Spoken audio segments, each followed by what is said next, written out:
Last session में हमने की मैनेजमेंट स्किल्स की बात की थी। आज हम देखेंगे कि किस तरह आप ये स्किल्स डेवलप कर सकते हैं। इसके चार ज़राए हैं। Number 1, education. Education skills development का प्राइमरी सोर्स है। ये फॉर्मल, सेमी फॉर्मल या इनफॉर्मल होती है। फॉर्मल एजुकेशन में तो हमारे स्कूल, कॉलेज, यूनिवर्सिटी की डिग्री या डिप्लोमा शामिल हैं। सेमी फॉर्मल एजुकेशन में अपनी फॉर्मल एजुकेशन के साथ मुख्तलिफ़ कोर्सेज़ या सर्टिफिकेशंस की जा सकती हैं। इनफॉर्मल एजुकेशन डिस्टेंस लर्निंग या सेल्फ लर्निंग के ज़रिए होती है। केस जो भी हो, एजुकेशन हमारी स्किल्स डेवलपमेंट का ज़रिया बनती है। Number 2, training. ट्रेनिंग स्किल्स को बढ़ाने का एक क्विक और इफ़ेक्टिव वे है, ख़ास तौर पे उन स्किल्स की ट्रेनिंग जो किसी ख़ास मैनेजमेंट लेवल के लिए ज़रूरी हों।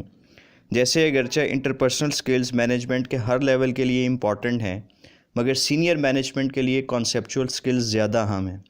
इसीलिए अच्छी कंपनीज़ अपने एम्प्लॉयज़ का करियर रोड मैप बनाती हैं और इनकी ट्रेनिंग और डेवलपमेंट का स्केड्यूल डिज़ाइन करती हैं।